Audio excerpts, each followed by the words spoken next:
இன்றைக்கி நம்ம பார்க்க போகிற ரெசிபி பார்த்திங்க அப்படின்னா நல்ல ஒரு சூப்பரான டேஸ்ட்டில் மீன் குழம்பு எப்படி செய்யலாங்கிறத பார்க்கலாம். இந்த மீன் குழம்புக்கு நீங்கள் எல்லா வகையான மீனை வச்சுமே செய்யலாங்க. ரொம்பவே நல்ல டேஸ்ட்டாக இருக்கும். இது ஒரு ஸ்பெஷலான மீன் குழம்பு. கட்டாயமாக ட்ரை பண்ணி பாருங்கள். ரொம்பவே நல்ல டேஸ்ட்டாக இருக்கும். இப்போ வாங்க இது எப்படி செய்யலாங்கிறத பார்க்கலாம். Hello friends, welcome to Gomathi's kitchen. Gomathi's கிச்சனை சப்ஸ்கிரைப் பண்ணாதவங்க சப்ஸ்கிரைப் பட்டனை ப்ரெஸ் பண்ணிக்கோங்க. உடனுக்குடனே அப்டேட் வேணும் அப்படின்னா பக்கத்தில் இருக்க பெல் பட்டனில் ஆல்ங்கிற ஆப்ஷனை மறக்காமல் ப்ரெஸ் பண்ணி வச்சுக்கோங்க. இன்றைக்கி செய்ய போகிற மீன் குழம்புக்குன்னு பார்த்தீங்கன்னா கிட்டத்தட்ட 1 கிலோ அளவுக்கு ரோக் மீன் எடுத்து வச்சுருக்கிறேன். இதை இன்டர்நெட்டில் சர்ச் பண்ணுறப்ப விரால் மீனுன்னு போட்டிருந்ததுங்க. நீங்கள் எந்த மீனாக இருந்தாலுமே 1 கிலோ அளவுக்கு எடுத்துக்கோங்க. இப்போ நம்ம செய்ய போகிற மீன் குழம்பு குறைஞ்சது ஒரு 10 பேர் தாராளமாக சாப்பிடலாம். இப்போ இந்த குழம்பு செய்கிறதுக்கு புளி கரைசல் மசாலாலாம் கரைச்சிக்கலாம். புளியோட அளவுன்னு பார்த்திங்கன்னா புளியோட புளிப்புக்கு ஏற்ற மாதிரி. என்னோடய புளியில் புளிப்பு கம்மியாக இருக்குது அப்படிங்கிறதுனால ஆரஞ்சு பழ சைஸில் புளி எடுத்துருக்குறேன். புளிப்பு உங்களதில் ஜாஸ்தியாக இருந்தால் எலுமிச்சம்பழ அளவுக்கு மட்டும் எடுத்துக்கோங்க, சரியாக இருக்கும். இந்த புளியை நல்ல சுடுதண்ணியில் ஊற வச்சுட்டு 2-3 தடவை தண்ணியை கரைச்சி எடுத்து வச்சுருக்கிறேன். புளி தண்ணி ரெண்டையுமே சேர்த்த தண்ணியோட அளவுன்னு பார்த்திங்கன்னா 1.5 லிட்டர் அளவுக்கு தண்ணி சேர்த்துருக்குறேன். இப்போ இதிலேயே இந்த குழம்புக்கு தேவையான அளவு உப்பு 1/2 டேபிள் ஸ்பூன் அளவுக்கு டேபிள் சால்ட்டு சேர்த்துருக்குறேன். கல் உப்பு அப்படின்னா 1 டேபிள் ஸ்பூன் சேர்த்துக்கோங்க. கூடவே ஒரு 1/2 டீஸ்பூன் அளவுக்கு மஞ்சள் பொடி சேர்த்துக்கலாம். அடுத்ததாக தனியாக அரைச்ச மிளகாய்த்தூள் காரத்துக்கு ஏற்ற மாதிரி சேர்த்துக்கோங்க. என்னோடய மிளகாய்த்தூளில் அந்தளவுக்கு காரம் இல்லை, அதனால் 1.5 டேபிள் ஸ்பூன் சேர்த்துருக்குறேன். மிளகாய்த்தூள் காரமாக இருந்துச்சுன்னா உங்கள் காரத்துக்கு ஏற்ற மாதிரி அளவுகளை கூட குறைச்சி சேர்த்துக்கோங்க. கூடவே எடுத்த அதே டேபிள் ஸ்பூன்லேயே 2 டேபிள் ஸ்பூன் அளவுக்கு தனியாக அரைச்ச மல்லிப்பொடி சேர்த்துக்கிறேன். அடுத்ததாக 1 டேபிள் ஸ்பூன் அளவுக்கு சீரகப்பொடி ஃப்ரெஷ்ஷாக பொடிச்சு சேர்த்துக்கோங்க, அப்போ தான் நல்லாயிருக்கும். கூடவே 1/2 டேபிள் ஸ்பூன் அளவுக்கு சோம்பு பொடி. இது கட்டாயமாக சேர்த்து ட்ரை பண்ணுங்கள், ரொம்பவே நல்லாயிருக்கும். இப்போ இது எல்லாத்தையுமே நல்லா கரைச்சிக்கலாம். இப்போ பார்த்திங்கன்னா புளி தண்ணி மசாலா எல்லாமே நல்லா கரைச்சி குழம்புக்கு மசால் ரெடி ஆகிடுச்சு. இந்த டைம் இதை எடுத்து உப்பு, புளிப்பு, காரம் எல்லாத்தையுமே செக் பண்ணி பார்த்துக்கோங்க. எனக்கு கொஞ்சம் காரம் குறைவாக தான் இருக்குது, அதனால் இன்னொரு 1 டீஸ்பூன் அளவுக்கு தனி மிளகாய்த்தூள் சேர்த்துக்கிறேன். இப்போ குழம்புக்கு தேவையான மசாலா கலவை ரெடி ஆகிடுச்சு. அடுத்ததாக பார்த்திங்கன்னா தக்காளியை கரைச்சிக்க போகிறோம். தக்காளியோட அளவுன்னு பார்த்திங்கன்னா சின்ன சைஸில் இருந்தால் 2 தக்காளி, பெருசாக இருந்தால் 1 தக்காளி போதும். இந்த தக்காளியும் நல்லா கையிலேயே மசிச்சு விட்டுக்கோங்க. மிக்சியில் போடுறத விட கையில் மசிச்சு சேர்க்குறப்ப டேஸ்ட் நல்லாயிருக்கும். இப்போ அவ்வளோதாங்க, தக்காளியும் கரைச்சி வச்சுட்டேன். குழம்பு செய்ய ஆரம்பிச்சிடலாம். குழம்பு செய்கிறதுக்கு நல்ல அடிகனமான பாத்திரமாக இல்லை மண் பாத்திரமாவோ எடுத்து வச்சுக்கோங்க. இதில் நல்லெண்ணெய் ஒரு 3லேருந்து 3.5 டேபிள் ஸ்பூன் அளவுக்கு சேர்த்துக்கோங்க. எண்ணெய் காஞ்சதுக்கு அப்புறமா இதில் 1.5 டீஸ்பூன் அளவுக்கு கடுகு, ஒரு 1/2 டீஸ்பூன் அளவுக்கு வெந்தயம், கூடவே பார்த்திங்கன்னா மிளகு 1 டீஸ்பூன் அளவுக்கு சேர்த்துக்கோங்க. இப்போ போட்டிருக்கிற சாமான்கள் எல்லாமே நல்லா பொரிஞ்சு வரட்டும்.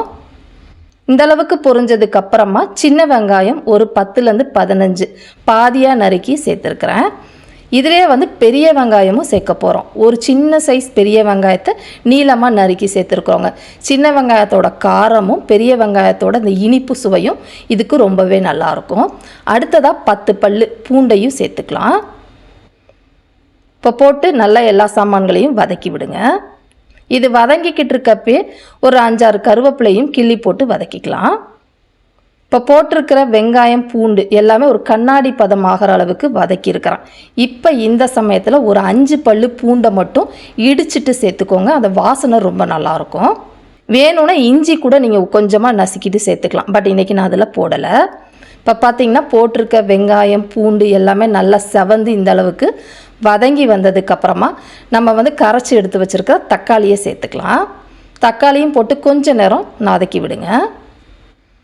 இப்போ பார்த்திங்கன்னா சட்டுன்னு நமக்கு வதங்கி வந்துடும், தக்காளியை கையில் மசிச்சு போட்டதுனால. இந்த அளவுக்கு வதங்கினதுக்கு அப்புறமா ஒரு கத்திரிக்காய், நல்லா பெரிய சைஸில் இருக்கிற கத்திரிக்காயை நறுக்கி சேர்த்துருக்குறேன். சின்னதாக இருந்தால் 2 கத்திரிக்காய் சேர்த்துக்கோங்க. என்னடா மீன் குழம்புல கத்திரிக்காய்ன்னு கேட்கலாம், போட்டு செஞ்சு பாருங்கள், சுவை சூப்பராக இருக்கும். கூடவே ஒரு 3 பச்சை மிளகாவை முழுசாக சேர்த்து வதக்கிக்கோங்க. ஊர் பக்கம்லாம் பார்த்திங்கன்னா முருங்கைக்காய் கூட போடுவாங்க, இன்னும் நல்லா சுவையாக இருக்கும். இருந்துச்சுன்னா சேர்த்துக்கோங்க. இதிலேயே இந்த காய்கறிகள் மசாலுக்கு மட்டும் தேவையான அளவு உப்பு ஒரு 1/4 டீஸ்பூன்லேருந்து 1/2 டீஸ்பூன் போட்டு வதக்கிக்கோங்க. இப்போ பார்த்தீங்கன்னா போட்டிருக்கிற கத்திரிக்காய் ஒரு பாதி அளவு நல்லா வதங்கி வெந்து வந்துருச்சு. இந்த அளவுக்கு வெந்ததுக்கு அப்புறமா ஏற்கனவே நம்ம கரைச்சி எடுத்து வச்சுருக்கோம் பார்த்தீங்களா புளி மசால் கலவை, அதை வந்து இதில் சேர்த்துக்கலாம். இதுக்கு மேலே எக்ஸ்ட்ரா நீங்கள் தண்ணிலாம் ஊற்ற வேண்டாங்க. நான் சொன்ன அளவு புளிக்கரைசல் தண்ணி அந்த மசால் கலவை கரெக்டாக இருக்கும். இப்போ இதெல்லாம் சேர்த்துட்டு இன்னொரு தடவை எல்லாமே செக் பண்ணிக்கோங்க. உப்பு புளிப்பு காரம் எல்லாமே கரெக்டாக இருக்குது. இந்த சமயமும் கொஞ்சம் நேரம் இதை வந்து கொதிக்க விடுங்க. இப்போ இது கொதிச்சிக்கிட்டு இருக்கப்பே பார்த்தீங்கன்னா மாங்காயும் சேர்த்துக்க போகிறேன். மாங்காய் ஓடோட அதாவது கொட்டையோடு இருக்கிறதுனால அதை சேர்த்துருக்குறேங்க. நீங்கள் சதப்பகுதினா நீங்கள் கடைசியாக சேர்த்துக்கலாம். அதே மாதிரி மீனோட மண்டை வச்சுருந்தீங்க அப்படின்னா இந்த டைம் சேர்த்துக்கோங்க. ஏன்னா அது வேகிறதுக்கு நேரம் ஆகும். அதனால் இப்போயே நீங்கள் போட்டிங்கன்னா அந்த கொதித்து நமக்கு மசாலா வேகிறதுக்குள்ளே அந்த மீனோட மண்டையும் வெந்து வந்துடும். இப்போ பார்த்தீங்கன்னா இந்த குழம்புக்கு பொதுவாக தேங்காய் பால் ஊற்றி செய்ய மாட்டாங்க. வேணான்னா ஸ்கிப் பண்ணிக்கோங்க. பட் தேங்காய் பால் ஊற்றி செய்கிறப்ப குழம்பெல்லாம் கெட்டு போகாது, சுவை கூடுதலாக இருக்கும். ஏன்னா குழம்பு நம்ம கொதித்து எண்ணெய் பிரிஞ்சதுனால நீங்கள் 2-3 நாள் வெளியிலேயே வச்சுருந்தாலும் குழம்பு கெட்டே போகாதுங்க, சூப்பராக இருக்கும்.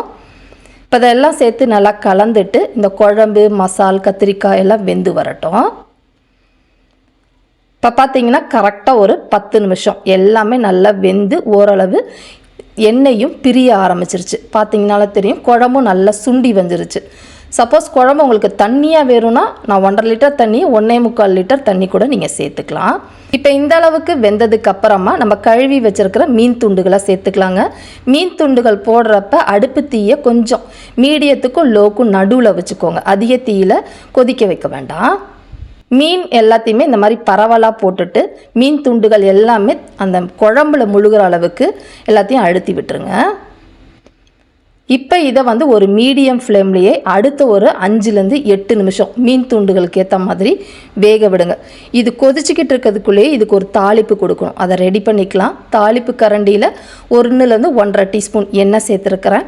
இதில் தாளிக்கிறதுக்குன்னு பார்த்தீங்கன்னா தாளிப்பு வடகம், வெங்காய வடகம், கறி வடகம் அப்படிங்கிற பேரில் கடையில் வச்சுருப்பாங்க.